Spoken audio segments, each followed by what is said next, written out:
En el capítulo 11 de Cuando el teléfono suena, inicia con Hee-ju observando cómo el secuestrador dispara a Saeon, por lo cual Hee-ju, llena de dolor, sale del auto y se acerca al cuerpo de Hee-ju. Momentos después despierta del sueño y recibe una llamada de Hyuk-jin, quien le avisa que Saeon había donado toda la riqueza de Jang-ho al pueblo.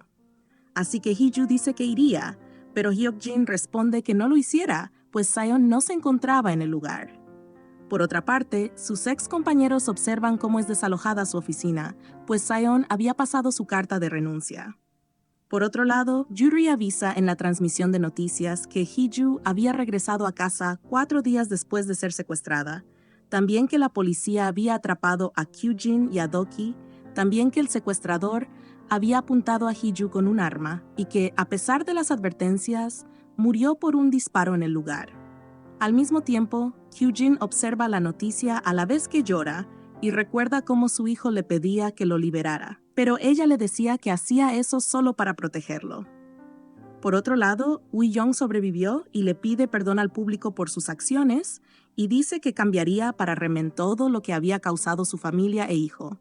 Luego se muestra cómo Woo-young perdió la presidencia y cómo Kyujin había sido sentenciada a cadena perpetua, pero ella misma pidió pena de muerte.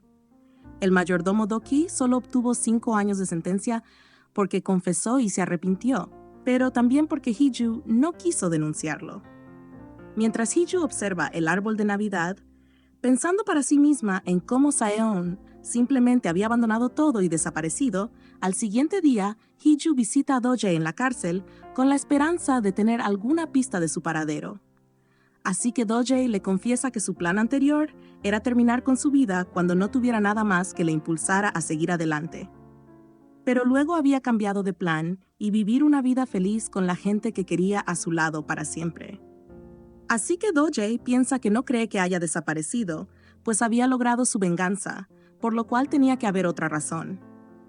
Posteriormente, en la noche, Hee-ju lleva a su padre a comer y en cierto momento, la tendera le dice a su padre: «Oh, vino de nuevo», por lo cual Hee-ju le pregunta si ya había venido, a lo cual él responde que sí, pues su yerno lo había llevado en su cumpleaños. Momentos después, cuando vuelve a casa, Ina la visita a animarse y salir, pero Hee-ju dice que no saldría hasta que regresara Saeon. Además, agrega que cuando había estado en el hospital había dormido muchos días, pues estaba muy agotada y recordaba cómo Saeo la tomaba por sus manos.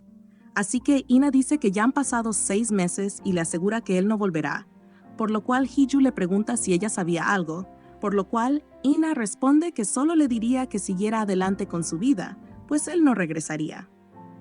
Momentos después, cuando Ina sale de casa, recuerda cómo anteriormente Saeon le había escrito para que se vieran en el monumento de los fallecidos. Mientras Hee-ju se encontraba en el sofá, sola intentando llamar a Saeon sin respuesta alguna, se aleja del sofá, pero una llamada ingresa. Así que contesta rápidamente y se percata de que era una llamada internacional. Así que Hee-ju saluda, pero nadie responde y la llamada se cuelga. Así que busca el código de la llamada y encuentra que el país del que la llamaban era Argan. Así que se reúne con Hyuk-jin para comentarle lo sucedido, pues ahí habían sido corresponsales él y Saeon. También le dice que había llegado a su casa una carta que le agradecía por una donación de 2.000 millones a una escuela de niños con problemas de audición.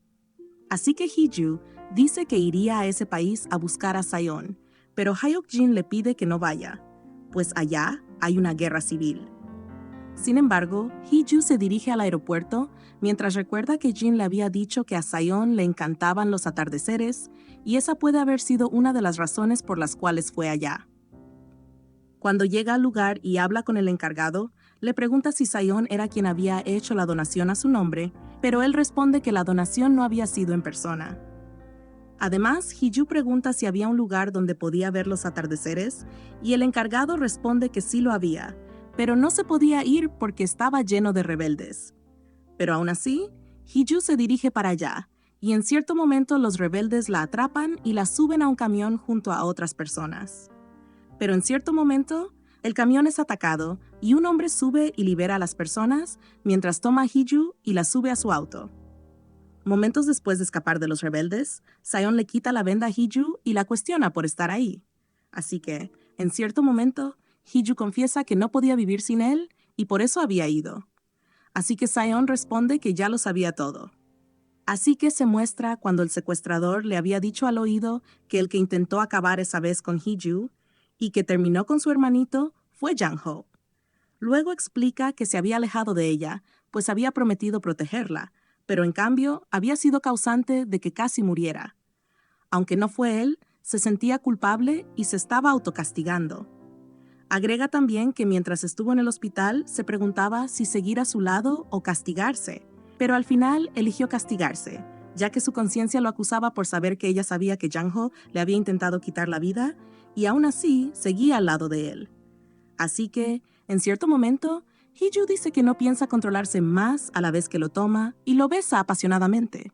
Posteriormente, se muestra cómo estuvieron juntos en una cabaña por la que entraba un atardecer.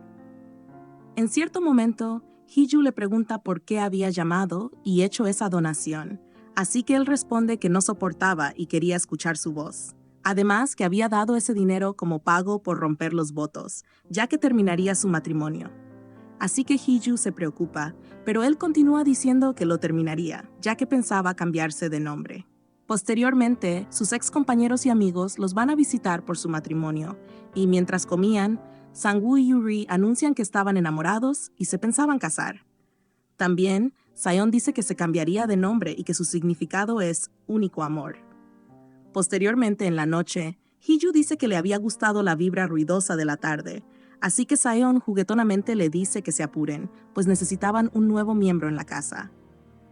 En los momentos culminantes, Yuri dice, mientras presenta, que un grupo de coreanos había sido secuestrado en Ismael y se había enviado al experto negociador Saeon para buscar su liberación, por lo cual Hee-ju, preocupada, sale y llama, pero él no contesta. Momentos después, cuando ella llega a casa, Saeon le llama y luego bromea como si se dirigiera a ella, como cuando era 406.